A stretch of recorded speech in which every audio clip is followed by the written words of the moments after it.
Page number 123, Social Science Book, Chapter 2, Latitudes and Longitudes. This is a simple reading of your text, not the explanation. We will discuss this in the class. Let's read the chapter.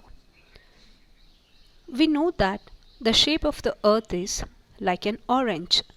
It bulges at the center and is slightly flattened at the poles.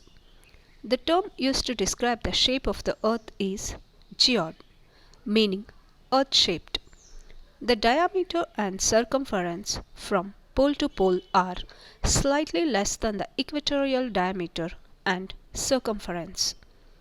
The earth rotates on its own axis. The endpoints of the axis of the earth are called poles. The pole which points towards the pole star is called North Pole. The opposite end is called South Pole. Page number 124. Globe, the model of the earth. The earth is somewhat spherical in shape. Hence, it is very difficult to draw all the places on earth proportionately on a flat piece of paper. Thus, the globe is used as a true representation of the earth because it is modeled after the shape of the earth.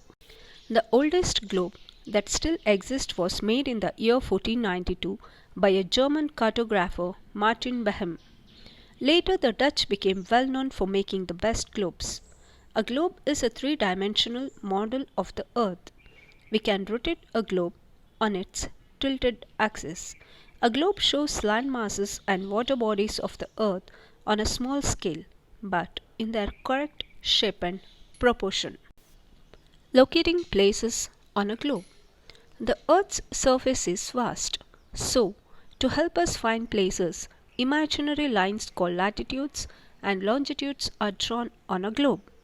The horizontal lines that encircle the earth are called lines of latitude. The equator is the central latitude which divides the earth into two hemispheres.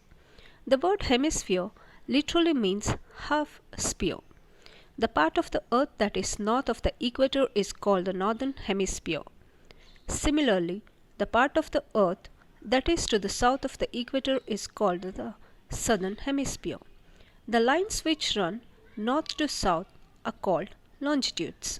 The longitude that divides the globe into western hemisphere and eastern hemisphere is called the prime meridian. I repeat, this is not an explanation for your chapter. This is only the reading part. Next, latitude. Latitude is the angular distance between the equator and any place north or south of it. The angle of measurement is formed at the center of the earth. Latitudes are measured in degrees. The equator represents 0 degree, while the north and south poles are 90 degree north and 90 degree south, respectively. Between these points, lines of latitude are drawn at intervals of 1 degree. Since latitudes run parallel to the equator, they are also known as parallels of latitude. Latitude is the angular distance of a place north or south of the equator measured in degrees. These are the latitudes of the earth. Latitudes and temperature zones. Different places on the earth receive different amounts of sunlight. The amount of sunlight received determines a region's climate. The sun's rays are concentrated in the areas near the equator.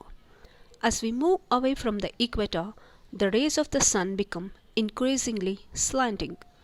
Thus, the heating in these areas is less. Therefore, places located at higher latitudes receive less heat than the places located at lower latitude, which are nearer to the equator.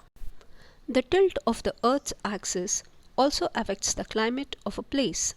Due to this tilt, the amount of sunlight that a particular latitude receives changes with the seasons. From April to September, the northern hemisphere is tilted towards the sun and receives more sunlight. The southern hemisphere receives this additional sunlight between October and March when it is tilted towards the sun.